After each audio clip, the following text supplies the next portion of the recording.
for today's agenda, we're going to walk through the entire life cycle of a survey. So we'll start with the slide deck to discuss the survey design and our platform best practices. From there, we'll move into the actual creation process of the survey in the platform. And then we'll be looking at advanced branching logic and distribution strategies to keep things personalized, followed by our options for data analysis.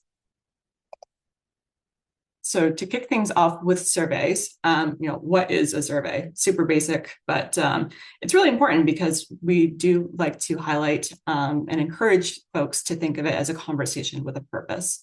So at its core, it is a method for gathering data, but why do we actually do this? First, surveys help us uncover the why behind how people think and act.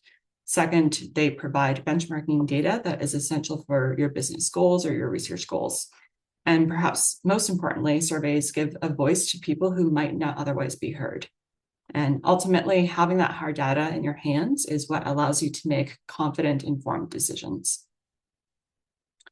I'll take a moment here to quickly just go over the differences between when we talk about surveys versus forms. While forms is not the primary focus today, it is a helpful tool to have in your back pocket for basic transactional needs, which SurveyMonkey can be leveraged for, such as collecting contact info for an event or handling a simple registration.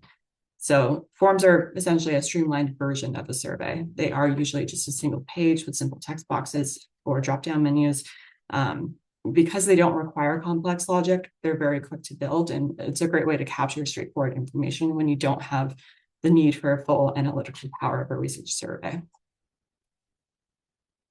So the first real step for a survey is creating a successful, the first real step in creating a successful survey is understanding two things: who needs the data and why they need it. One of the best ways to ensure you get high quality insights while keeping the survey focused is to clearly define and stick to your specific goals. When goals are vague, it's easy to let nice to have questions creep in. This leads to asking the same thing multiple times, making the survey longer than it needs to be, and ultimately causing question fatigue for your respondents. To avoid this, make sure every single question aligns with your research objectives. You want your objectives to be specific, measurable, and achievable. A great way to test this is to ask yourself, what are the key metrics I actually need to reach my goal? If a question doesn't help you measure one of those metrics, it probably doesn't belong in the survey. So we'll apply this to an actual scenario here. Imagine your overall goal is to determine if a specific training session was effective and worth the investment. To get there, we break that goal into three clear subtopics. The first one being overall satisfaction. This measures the general vibe and quality of the experience. Instead of just asking, did you like it? We ask, how would you rate the amount of detail provided in this training?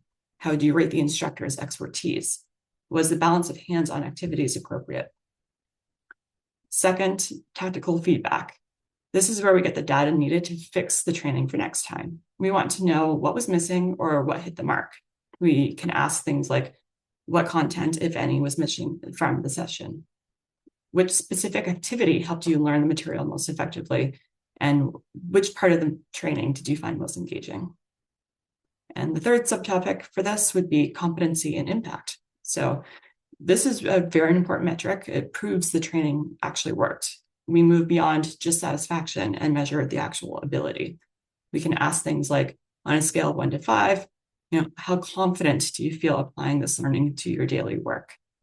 How comfortable would you feel teaching a colleague what you learned today? And are there still gaps in your understanding that we haven't addressed? By breaking it down this way, you aren't just getting a thumbs up or a thumbs down on a session. You're getting a roadmap of exactly what to keep, what to cut, and whether your audience is actually ready to use their new skills.